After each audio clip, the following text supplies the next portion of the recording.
Hoje nós vamos, então, entrar aí no capítulo 2. Vamos tentar cobrir os capítulos 2 e 3, né?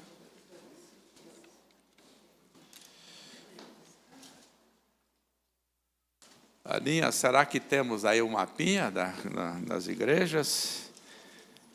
Então, Apocalipse, os capítulos 2 e 3 são as cartas dirigidas pelo Senhor Jesus às 7 igrejas da Ásia. Tem ali a pequena ilha de Pátimos, onde João estava exilado, por causa da palavra de Deus e do seu testemunho de Jesus. Pátimos era uma colônia penal do Império Romano, e lá está o João na sua idade.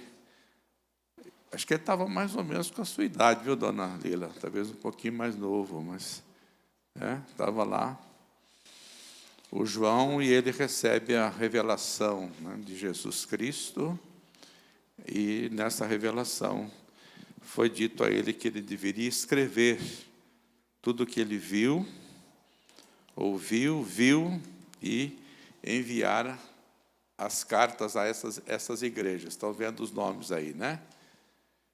A igreja de Éfeso, Esmirna, Pérgamo, Tiatira, Sardes, Filadélfia e Laodiceia. Então, elas estão assim situadas geograficamente, e é nessa mesma ordem que elas estão colocadas aqui no nosso texto da Bíblia.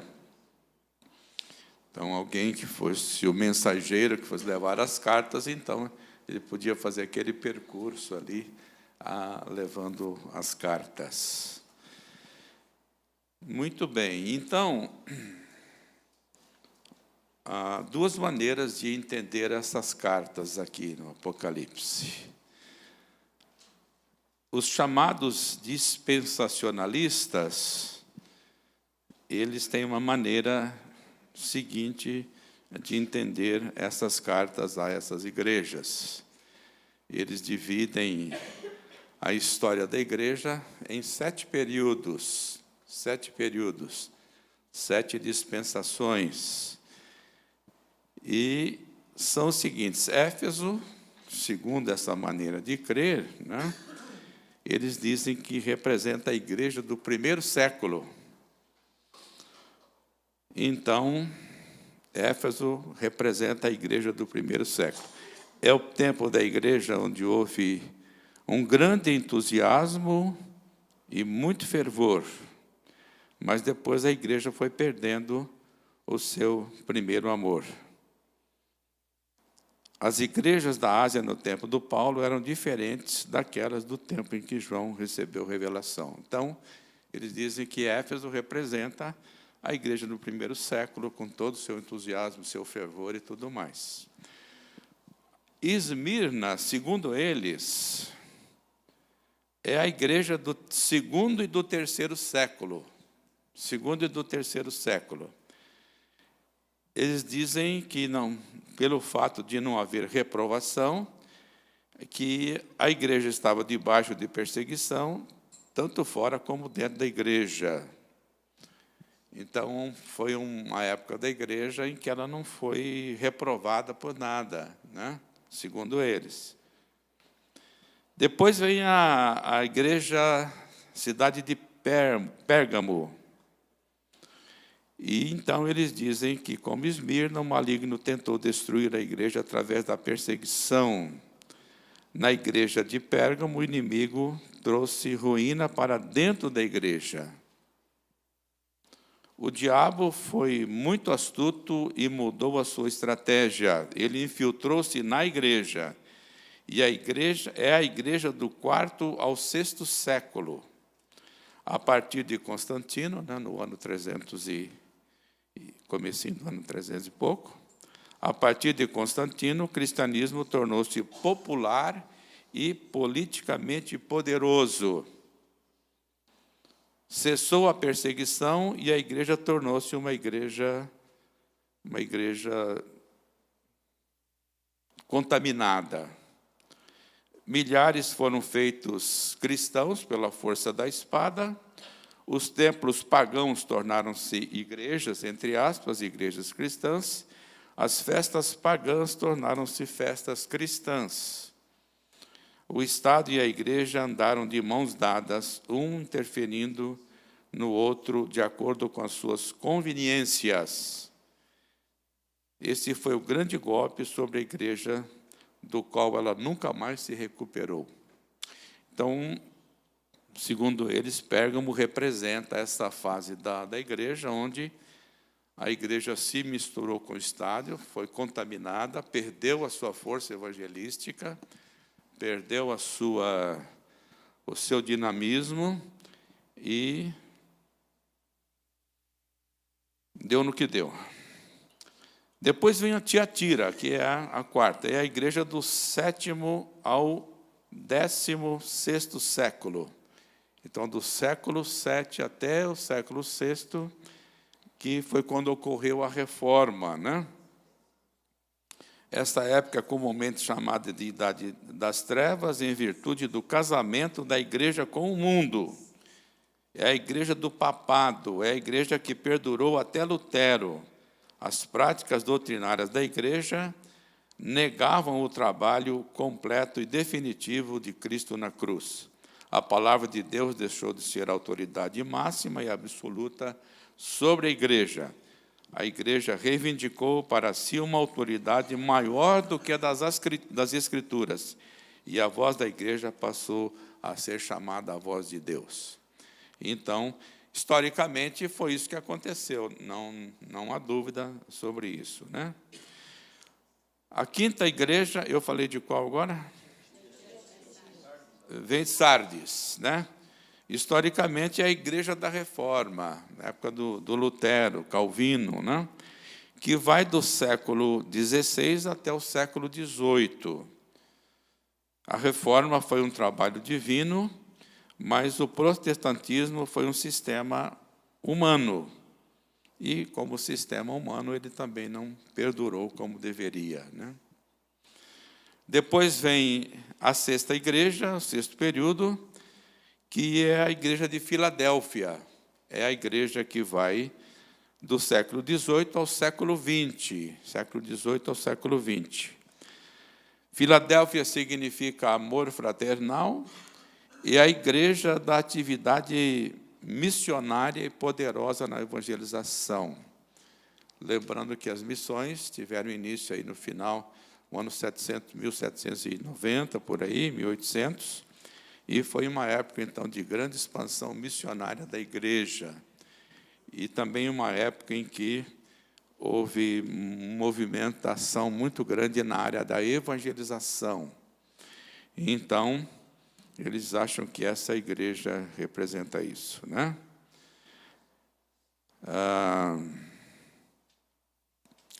Poucas igrejas não receberam reprovação, Esmirna não recebeu, e nem a igreja de Filadélfia. Então, uma fase assim áurea na história da igreja.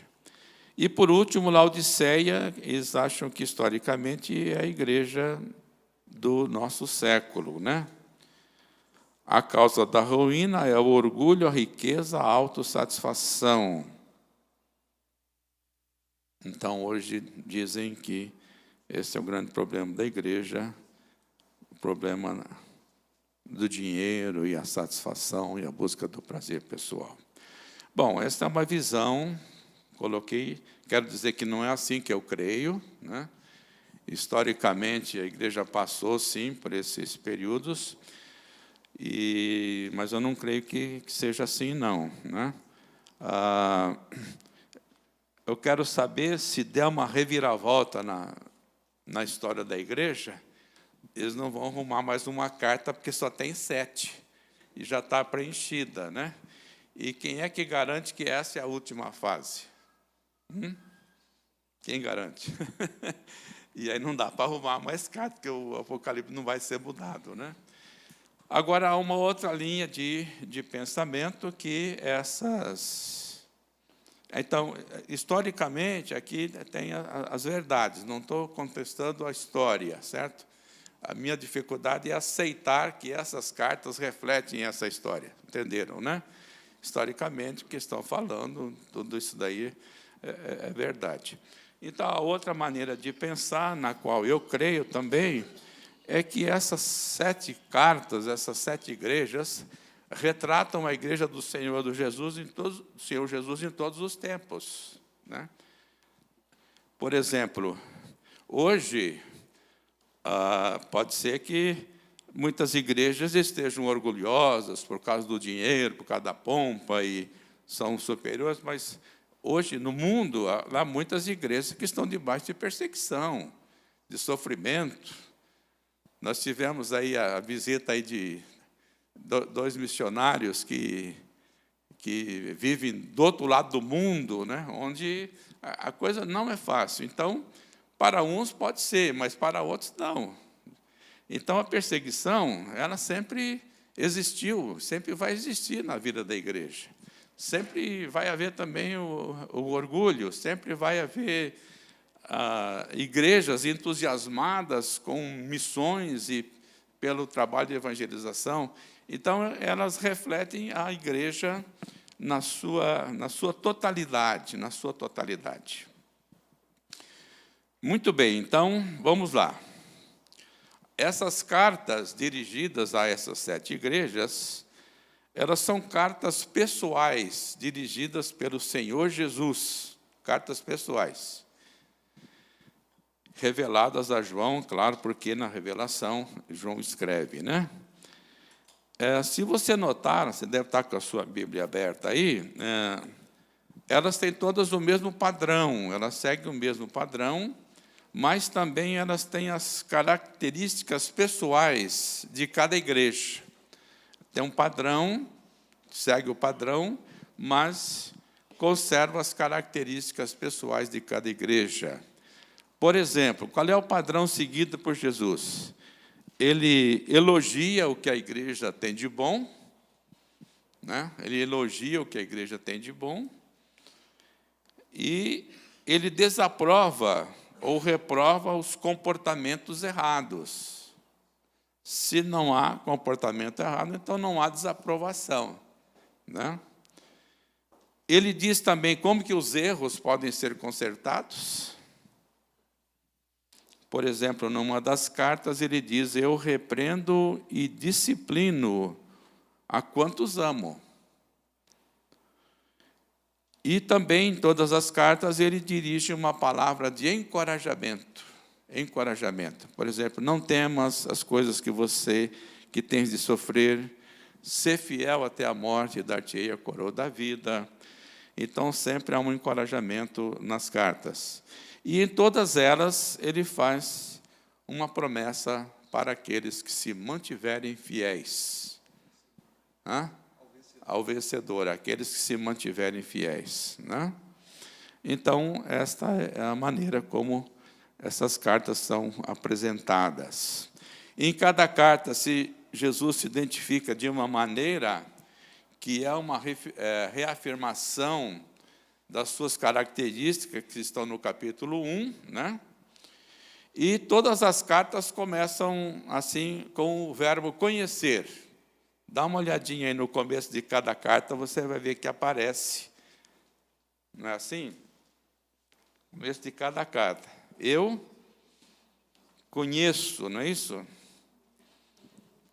Eu conheço, por exemplo, na carta aos Efésios, eu conheço as tuas obras, eu conheço a tua luta, eu conheço o teu labor, eu conheço o lugar onde você vive. Conheço as tuas obras. Então, em todas as cartas, ele começa com essa declaração. Jesus conhece a vida da igreja por dentro e por fora. Conhece a vida da igreja na sua intimidade.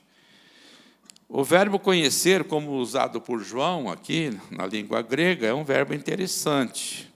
Ele não diz respeito a um conhecimento superficial e teórico, um conhecimento distante. Você pode dizer, eu conheço o fulano, sim, né? Conhece, mas você não tem nenhum relacionamento nenhuma proximidade com esta pessoa, né? Então, este verbo usado por João, ele é interessante porque ele fala de um relacionamento próximo, de um relacionamento pessoal, uma relação muito próxima de uma pessoa com outra.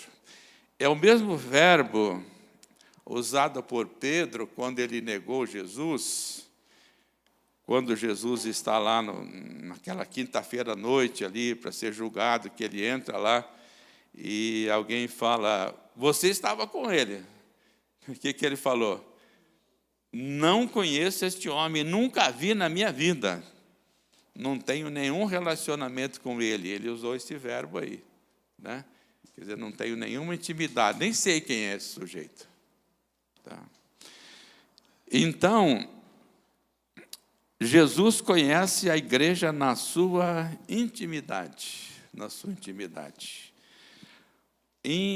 Na segunda carta de Paulo aos Tessalonicenses, capítulo 1, versículo 8, está escrito por ele que Deus punirá os que não conhecem a Deus e os que não obedecem ao Evangelho de nosso Senhor Jesus.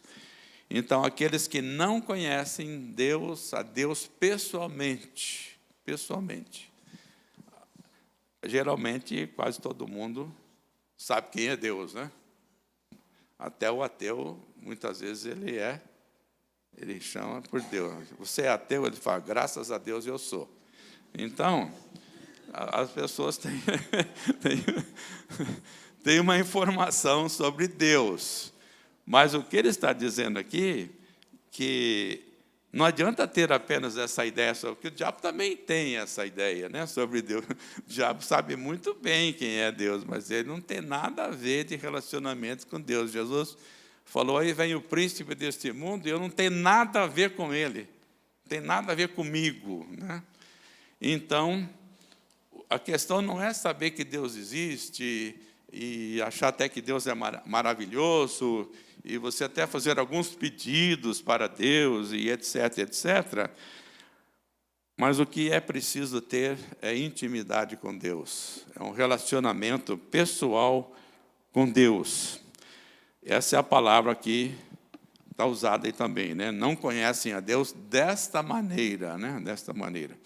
E também escrevendo a Tito, no capítulo 1, versículos 15 e 16, ele diz assim, para os puros todas as coisas são puras, mas para os impuros e descrentes nada é puro.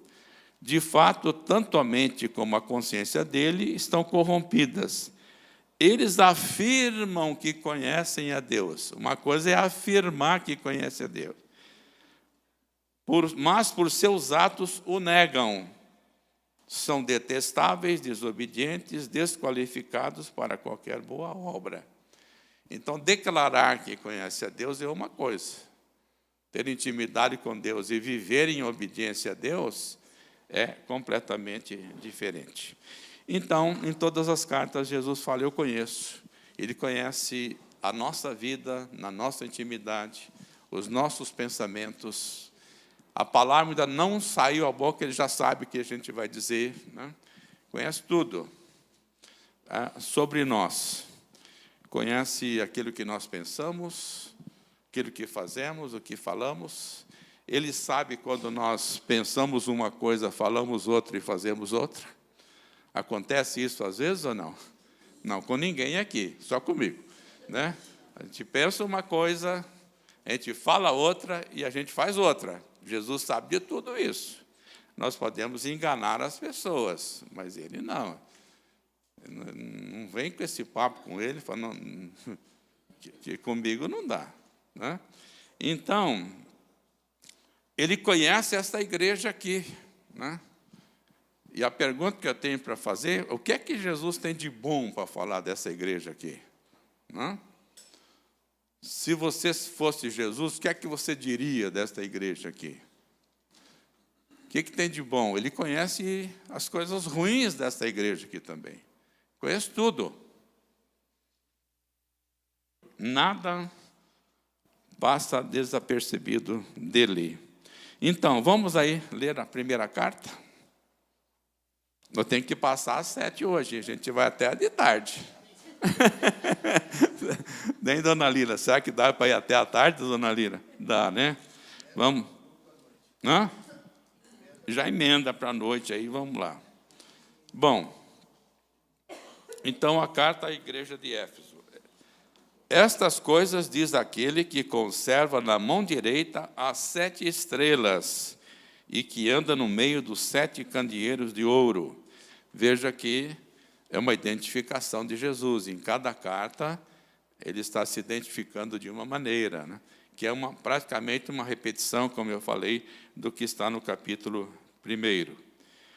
Conheço as tuas obras, tanto o teu labor como a tua perseverança, e que não pode suportar homens maus, e que puseste à prova os que a si mesmos se declaram apóstolos e não são, e os achaste mentirosos. E tens perseverança e suportaste provas por causa do meu nome, e não te deixaste esmorecer. Elogios para esta igreja, né? Um baita de uns elogios aqui, olha. Ela é perseverante, não pode suportar homens maus, colocou à prova aqueles que se declararam apóstolos e não eram, e os achaste mentirosos. Já tinham falsos apóstolos naquela época, viu? Continua até hoje, né? Até hoje. Continua até hoje. E eles, tá bom, você é apóstolo, tem que passar por alguns testes, né? O primeiro é se andou com Jesus, fisicamente. Então, quando você encontrar algum apóstolo aqui do século 21, fala, escuta, quantos anos você tem, meu amigo? Ah, tem 2000, tantos. Ah, não. Então você andou com Jesus, né? Ah, se você tem tantos anos, você andou com ele. Agora, não adianta só ter 2000 anos, né? Precisa ter andado com Jesus. Outro teste. Você tem 2000 anos, é contemporâneo de Jesus, parece ridículo, né? Mas é ridículo mesmo. Mas você foi do grupo íntimo de Jesus ali? Então você não é. Né? Muito bem. Então, suportou provas por causa do nome de Jesus, né? Não se deixou vencer, ficou firme. Agora, no 4, tenho, porém, contra ti que abandonaste o teu primeiro amor. Né? Primeiro vem os elogios, né? Primeiro vem os elogios. Não é assim que a gente faz muitas vezes? Mas, quando alguém vem elogiando a gente, fala, aí tem, né? Mas vai dar. Porém, aqui é porém, né? Tenho, porém, contra ti que abandonaste o teu primeiro amor. Esse era o problema da igreja de Éfeso. Eles tinham muitas qualidades, eram firmes, não se deixavam enganar. Tinham o conhecimento certo das coisas, mas eles tinham perdido o entusiasmo por Jesus. Né? A letra mata, né? Às vezes a pessoa ser correta e conhecer a doutrina e tudo certinho e tal, pode se tornar uma pessoa extremamente fria e dogmática, e até de difícil convivência com essa pessoa. Perdeu o primeiro amor. Esse era o problema desta igreja. Agora, qual é a recomendação que Jesus faz? Versículo 5. Lembra-te, pois, de onde caíste, arrepende-te e volta à prática das primeiras coisas. Então, lembra-te, houve um momento que essa igreja caiu. Houve um momento que eles abandonaram o primeiro amor, o entusiasmo por Deus, por Jesus, pela evangelização, pela vida com Deus. Ficaram frios, né? Lembra-te, arrepende-te e volta às práticas das primeiras obras. É possível, então, consertar. A beleza é essa, né? Que Jesus falou, olha, eu recomendo que vocês voltem à prática das primeiras coisas. Porque se não acontecer, aí vem então o juízo, né?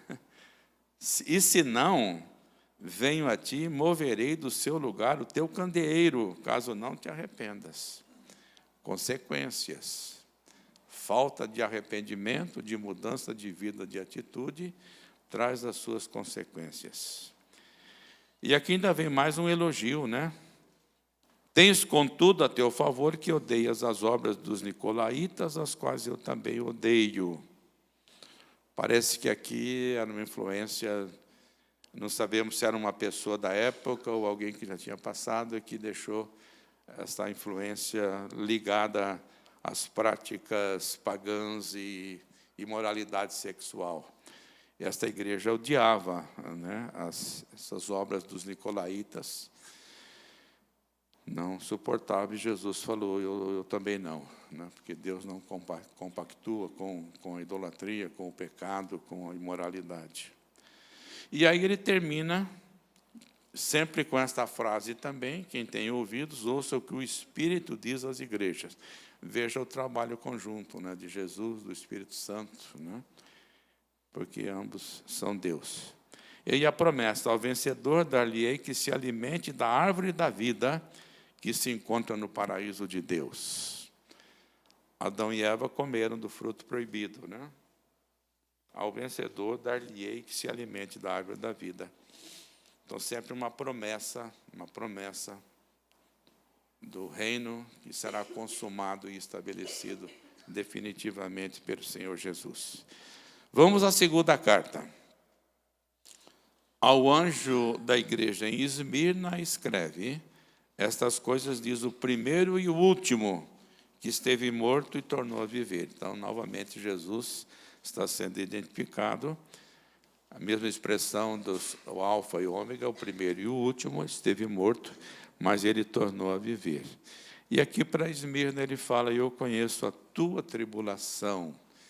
Então, Éfeso era uma igreja que se destacava pelas suas obras, né? Pela sua firmeza nas doutrinas. E Esmirna era uma igreja que passava por período de tribulação, né? Conheço a tua pobreza, mas tu és rico, e a blasfêmia dos que a si mesmos se declaram judeus e não são, sendo antes sinagoga de Satanás. Conheço. E aí vem a palavra de Jesus: não temas as coisas que tens de sofrer. Não temas, não tenha medo. Eis que o diabo está para lançar em prisão alguns dentre vós, para serdes colocados à prova, e tereis tribulação de 10 dias. Sê fiel até a morte, e dar-te-ei a coroa da vida. Então, esta igreja é a igreja que está enfrentando problemas de perseguição, dor, sofrimento, né? E, novamente, Jesus faz a promessa: ser fiel até a morte, e você receberá a coroa da vida. Veja que Jesus fala, então, da situação presente da igreja, e ele, então, joga também para o futuro. Há algo que nos espera. Nossa vida não se limita apenas a este mundo. O reino de Deus, ele foi inaugurado, mas ele não está consumado ainda. Haverá o dia em que será consumado. Isso nós vamos ver no final da carta ao Apocalipse. E, novamente, a recomendação: quem tem ouvidos, ouça o que o Espírito diz. Preste atenção naquilo que o Espírito está dizendo. O vencedor, de nenhum modo, sofrerá dano da segunda morte. Quem nasce 2 vezes, morre uma. Quem nasce uma, morre 2. Entenderam ou não? Claro, vocês são inteligentes. E eu não entendi bem, mas é isso mesmo. Não sofrerá a segunda morte. Vamos para outra igreja. Ao anjo da igreja em Pérgamo escreve: estas coisas diz aquele que tem a espada afiada de 2 gumes. Espada afiada representa, então, julgamento, né? Jesus tem a capacidade de discernir todas as coisas. Hebreus 4,12 fala sobre isso, né, que a palavra de Deus é apta para discernir os pensamentos e propósitos do coração, separar juntas e medulas. Esta, então, é aquele que tem a espada afiada de 2 gumes, que penetra o nosso interior, né, o nosso interior. Conheço o lugar em que habitas, onde está o trono de Satanás. Essa é a cidade do quê? De Pérgamo, né? Pérgamo. Então, trono de Satanás. Pérgamo tinha muitos templos e altares. Era um forte centro do paganismo.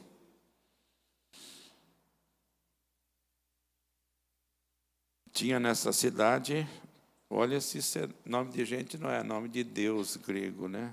Romano, grego. Tinha o deus Asclépio. Não coloque esse nome no seu filho, vai chamar de Asclepinho, não fica legal.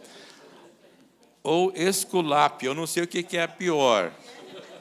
Que nome que o Deus preferia, mas como ele não falava, né, ele tinha que engolir os dois, né? Era o Deus que tinha, era a cidade que tinha uma escola de medicina. Esse Deus era o Deus da cura, Deus da cura. Parece que este símbolo que tem na... Como é que é aquele da cobra, não tem? Da cobra, da medicina, não é? Vem daí, dessa... que parece que a cobra fazia parte da cura das pessoas, sei lá, qualquer coisa assim. Eu sei que parece que esse símbolo aí vem desse esculápio. Isso não é nome de gente, é de Deus, viu, gente? Deus, letra minúscula. E essa cidade também era onde era praticado o culto ao imperador, né? Culto ao imperador. Então, uma cidade que chama o trono do diabo, está ali, né? Cheio de templos, de altares, o culto ao imperador. Essas coisas todas faziam parte lá dessa cidade, né? Então, a igreja sempre recebe uma pressão muito forte do mundo, do que vem de fora. E esta igreja aqui, então, não estava fora dessa questão, né? Então, sei que você habita, onde você habita está o trono do diabo, né? Trono do diabo. Culto ao imperador. Mas sei que você conserva o meu nome e não negou a minha fé. Ainda nos dias de Antipas, minha testemunha, meu fiel, qual foi morto entre vós, onde Satanás habita. Então, era uma pessoa da igreja, não sabemos se era o presbítero da igreja, mas ele foi morto por causa da sua fé. Mas tenho ainda contra ti algumas coisas, pois eis que tem aí os que sustentam a doutrina de Balaão. Sabe quem foi Balaão? A história está lá em Números, capítulos 22, 23, 24. O Balaão, ele não era judeu, ele vinha lá da Mesopotâmia, e ele foi chamado por Balaque, que era o deus de Moabe. O rei. É rei, é Deus. Aí eu errei mesmo, né? Ele era o rei. Ele era o rei de Moabe. E o povo de Israel está vindo e vai tomar posse da terra prometida. E Moabe, aqui está o rio Jordão, né? Aqui a terra prometida, Moabe está desse lado aqui, e o povo está subindo. E vem conquistando todo mundo. E o rei de Moabe, o Balaque, quando percebeu isso, ele mandou chamar esse sujeito aí, o Balaão, né? que é um sujeito bem misterioso, assim, para amaldiçoar o povo de Israel, porque ele fala, se ele amaldiçoar, Deus vai ficar contra eles e nós vamos ficar na boa, né? E aí mandou lá os seus príncipes e tal, lá para fazer um contato com Balaão. E deve ter oferecido uma grana boa para ele vir e amaldiçoar o povo. E o Balaão ficou empolgado com o negócio. E ele falou, espera aí que eu vou consultar. Fala que vai consultar a Deus, né? E Deus falou, não, você não vai amaldiçoar coisa nenhuma. E daí, mas note já que ele já começou a fraquejar logo de cara, porque quando as pessoas foram convidar, os príncipes lá foram convidar para ele amaldiçoar o povo, o que ele teria que ter dito? Hã? Ele falou, não, nunca, jamais. Se ele fosse um profeta de Deus, era o que ele falaria. Ele falou, não, fique aqui, pause aqui em casa, esta noite eu vou consultar. Vai, para com isso. Pá.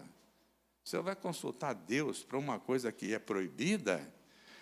Peraí, eu tenho que contar uma mentira, mas eu não sei, vou orar. Vou orar. Vai orar para quê, meu? Né? Então vê que o Balaão não era um camarada sério, já começa por aí. Mas o que atraiu o Balaão? Grana. Né? Grana. A oferta não deve ter sido pouca. Aí ele veio todo espiritual. Não, Deus falou que eu não posso, não sei o quê e tal. Eu orei.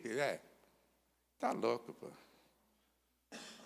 Daí, eles voltaram lá para o chefe deles e falaram, o homem não vem. Aí ele mandou mais uma comitiva. Caras mais poderosos, né? Ele tinha mandado o segundo escalão, agora mandou o primeiro escalão. Foi lá o mesmo papo. Oferta maior. Aí o Balaão falou, tenho que orar de novo, né? Posa aqui essa noite, eu vou orar. Aí Deus falou, não. Ele já sabia. E assim foi, 3 vezes, né? Aí na terceira vez, Deus falou, tá bom, você vai, disse ele, né? E você vai fazer só o que eu mandar. Mas assim que ele saiu, Deus falou, vou acertar a vida desse cara agora. Vou dar-lhe uma no meio da testa. Ele vai ver. Porque Deus conhecia o coração dele. Ele era dinheirista. Ele falou que não, nem que o rei enchesse a minha casa aqui de ouro e de prata, eu não iria. Me engana que eu gosto. E Deus acertou, um anjo apareceu na frente da mula dele. Tinha a mula em cima e a mula embaixo, né? Na frente da mula, a mula viu o anjo, mas ele não viu. Aí, para ele poder perceber, a mula teve que falar. Deus fez com que a mula falasse. Bom, esse é o Balaão. Depois, essa é a história que termina por aí. Ele não amaldiçoou, né? E eu li um comentário que ele fala que Deus colocou na palavra dessa pessoa palavras não de maldição, né? Mas depois o que ele faz? O outro rei ali dos midianitas, não, moabitas, menonitas, sei lá, um outro ali vizinho. Teve o Joe Walsh, missionário, grande amigo, pregando na Igreja do Prado, ele componiu os menonitas com moabita e fez um horror danado. Não tem nada a ver, né? Os irmãos menonitas, não tem nada a ver com isso. Mas então, ele faz lá, o que ele faz, o Balaão? Ele instigou, chegou lá, instigou, falou, olha, Deus não vai deixar. Então, o que ele instigou? Que as mulheres... Aí agora eu nem sei quem que era o medianita, quem que era? Um outro povo ali. Instigou as mulheres desse povo para que seduzissem os homens de Israel. Seduzissem. Essa história está um pouquinho mais para frente, no Números dos 31, eu acho. Para que seduzissem. E eles foram seduzidos. Então, isso que ele está dizendo aqui, sustendo a doutrina de Balaão. E está ligado com o quê? Com ganância, está ligado com imoralidade e está ligado com o culto pagão. O qual ensinava Balaque a armar ciladas diante dos filhos de Israel para comerem coisas sacrificadas aos ídolos e praticarem a prostituição. Então, ele tinha uma capa assim de profeta de Deus, mas não era. Não era. Né? Outros, sim, também tu tens os que, da mesma forma, sustentam a doutrina dos nicolaítas. Nada a ver com o nosso Nicolas aqui, viu? Não se sabe a origem, quem era, se devia ser Nicolau o nome do sujeito, né? Mas era a doutrina também ligada com prostituição, com adoração, porque no passado os cultos pagãos estavam muito ligados à prostituição, né? Havia nos templos Você vê que a igreja de Éfeso odiava as obras desse nicolaítas aí. Odiava. E essa daqui sustentava, né? Tanto do Balaão, que eram coisas semelhantes, né? Então, havia nos templos pagãos, maneira de cultuar seria tendo relação sexual com a sacerdotisa, né? Não sei se era o caso aqui, parece que sim também. Então, era uma igreja que estava lá, foi fortemente influenciada pelo sistema, pelo mundo ao seu redor, que é sempre o risco que a igreja corre, né? Portanto, arrepende-te, senão o quê? Venho a ti sem demora, e contra eles pelejarei com a espada da minha boca. Quem tem ouvidos, novamente diz, ao vencedor dar-lhe-ei do maná escondido, bem como lhe darei uma pedrinha branca a pedrinha branca, né, um sinal de absolvição, ou também era um tipo de um bilhete de entrada para a celebração da entrega dos prêmios aos vencedores, né? E sobre essa pedrinha escrito um novo nome, o qual ninguém conhece, exceto aquele que o recebe. Aqui está falando, eu creio, da entrada, né, pessoa no reino do Senhor Jesus.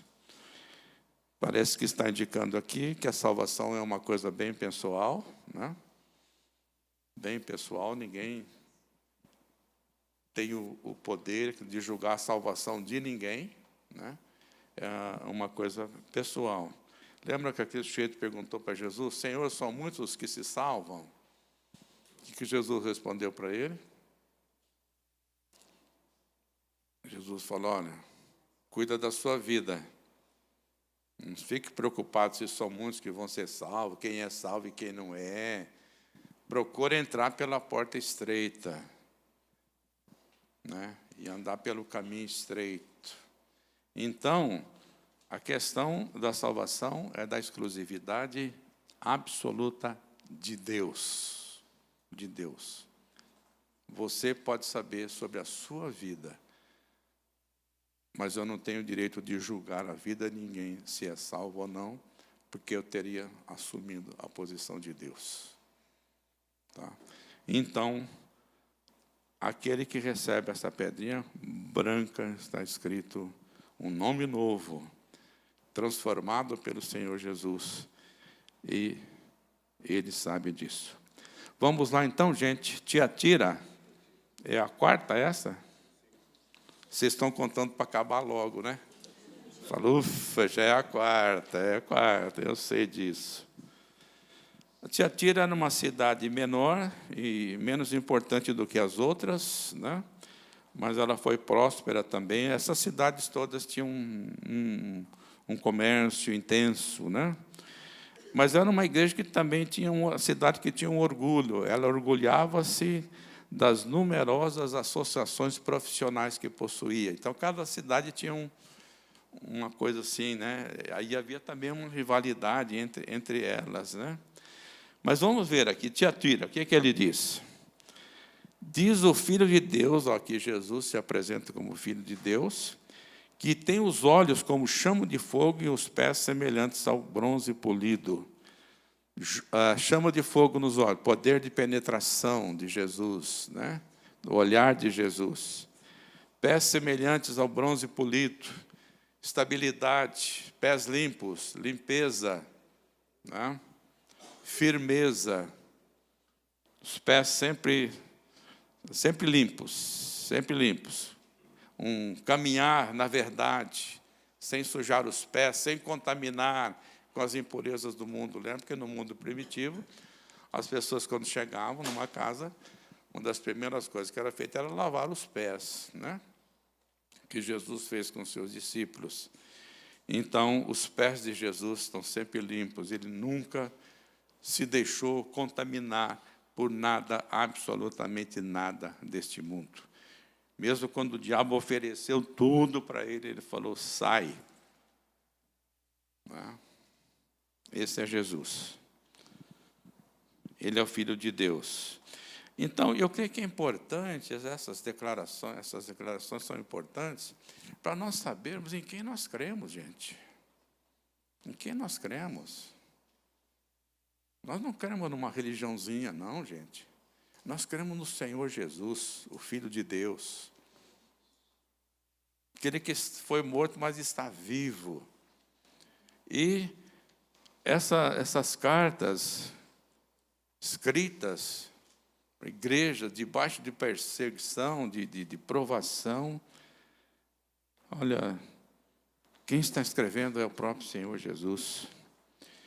Conheço as tuas obras, o teu amor, a tua fé, o teu serviço, a tua perseverança. Olha essa igreja aqui, né? Não era fácil, não. Teu amor, a tua fé, o teu serviço, a tua perseverança e as tuas últimas obras mais numerosas do que as primeiras. Estava bem na fotografia, né? Por enquanto. Tenho, porém... aí vem o porém. Tenho, porém, o quê? Contra ti, que toleras esta mulher Jezabel. Agora vai descrever quem é a fera. Jezabel. Que a si mesmo se declara profetiza. Ela se declara, né? Mas não era, né? Não vou fazer nenhum comentário da atualidade das profetisas, mas eu já falei, né? Ela aqui se declara profetiza. Não somente ensine, mas ainda seduz os meus servos a praticarem a prostituição e a comerem coisas sacrificadas aos ídolos. Sim, e eles toleravam. Tenho contra vocês que vocês toleram essa mulher. Lembram da Jezabel e da história? Jezabel, esposa do Acabe, na época do profeta Elias, mulher terrível, né? Terrível. Jezabel era tão terrível que o profeta Elias ele enfrentou 400 profetas de Baal e depois fugiu da Jezabel. Você vê a fotografia da mulher, como é que era, meu amigo. Parece que esse aqui está fazendo uma alusão àquela Jezabel lá, ou possivelmente, quando essa mulher nasceu, os pais dela acharam bonito, deram o nome de Jezabel para ela, né? Sei lá. Não temos informações. Olha o que Deus vai dizer. Dê-lhe tempo para que se arrependesse. Ela, todavia, não quer arrepender-se da sua prostituição. Então, eu estou dando um tempo para ela, mas ela não quer. Agora, o que vai acontecer? Eis que a próstata de cama, bem como em grande tribulação, os que com elas adulteram, caso não se arrependam das obras que ela incita. É coisa muito séria, né? Matarei os seus filhos e todas as igrejas conhecerão que eu sou aquele que sonda mentes e corações e vos darei a cada um segundo as vossas obras. Digo, todavia, a vós outros, os demais de Tiatira e tantos quantos não têm essa doutrina e que não conheceram, como eles dizem, as coisas profundas de Satanás. Veja, o Satanás tem coisas profundas, né? Que muitos chamam de coisas espirituais profundas, né? Às vezes as coisas espirituais profundas são profundezas de Satanás, né? Outra carga não jogarei sobre vós. Tão somente conservai o que tendes, até que eu venha. Tinha muitas coisas boas, mas tolerava esta mulher que Deus ia se encarregar de, se ela não se arrependesse, cuidar da sua vida. Ao vencedor, que guardar até o fim as minhas obras, eu lhe darei autoridade sobre as nações, e com cetro de ferro as regerá e as reduzirá a pedaços, como se fosse objeto de barro. Assim como também eu recebi de meu Pai, dar-lhe-ei a estrela da manhã. Aqui está sempre falando do final, né? Do final, nós vamos falar sobre isso mais para frente. Vamos lá. A igreja de Sardes, estas coisas diz aquele que tem os 7 Espíritos de Deus e as 7 estrelas. 7 Espíritos, uma referência ao Espírito Santo, na sua plenitude. 7 estrelas são as igrejas. Conheço as tuas obras, que tens nome de que vives e está morto. Isso aqui está lascado. Tem nome de que vive, mas está morto. Esse era o problema aqui de Sardes, né? Ser vigilante e consolida o resto que estava para morrer, porque não tenho achado íntegras as tuas obras na presença do meu Deus. Lembra-te, pois, do que tens recebido e ouvido, guarda-o e arrepende-te.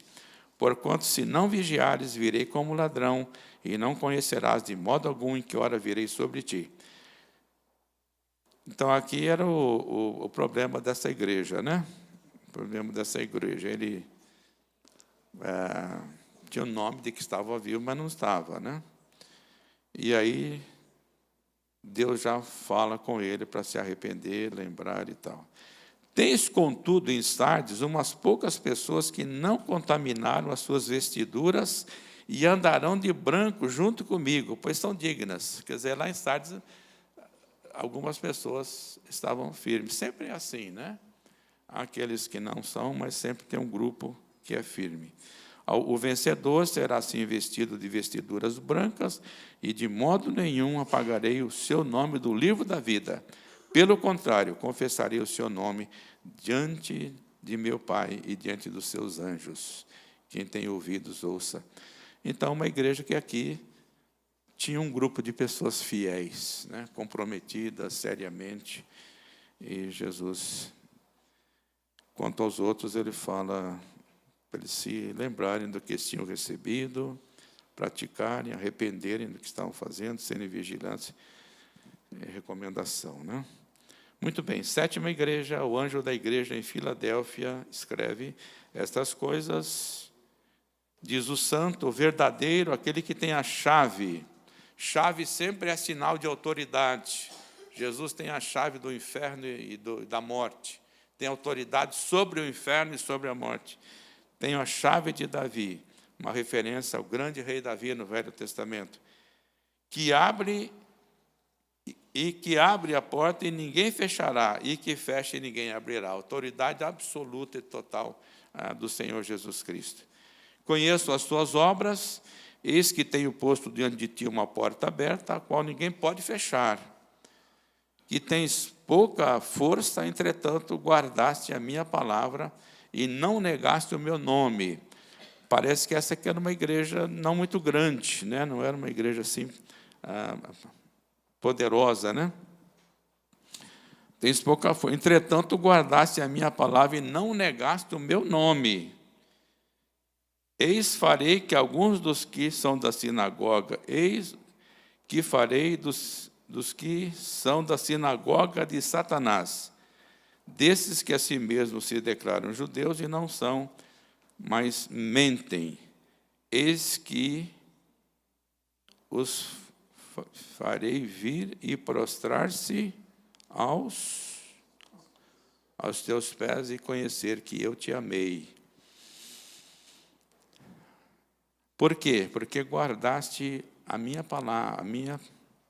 a palavra da minha perseverança, também eu te guardarei da hora da aprovação que há de vir sobre o mundo inteiro, para experimentar os que habitam sobre a terra.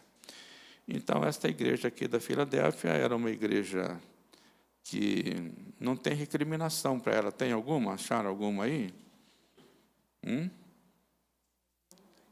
É uma igreja que, apesar de não ser grande... Aqui no versículo 8, que tens pouca força, está se referindo a ela ou não? Eu creio que sim, né? Tens pouca força, mas vocês guardaram a minha palavra e não negaram o meu nome. Vocês são fiéis, né? Não sei se é pouca gente, o que é essa pouca força aí, poucos recursos, não sei, alguma coisa aí, né?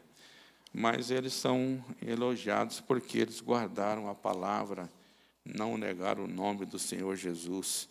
Porque o que uma igreja, podia fazer contra o poderoso Império Romano? Nada. Só viver com integridade e pagar o preço por isso. Então, vocês guardaram a minha palavra, vocês ficaram perseverantes. Eu vou guardar vocês também na hora da aprovação que há de vir sobre o mundo. Se somos fiéis, Deus é fiel com a gente, né? Deus é fiel com a gente. Dai e dar-se-vos-á, né? Ser fiel até a morte, te darei a coroa da vida.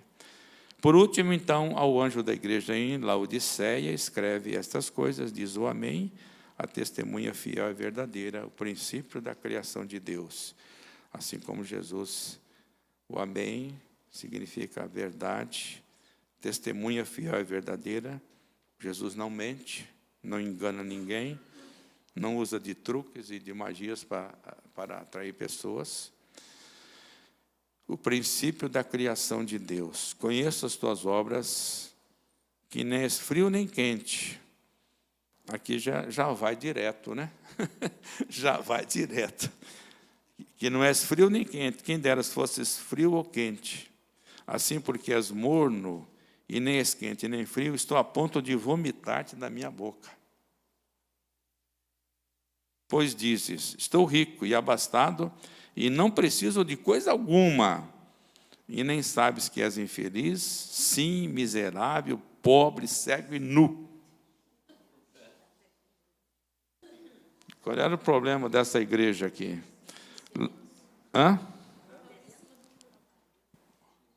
Muito recurso. Laodiceia era famosa pela sua prosperidade.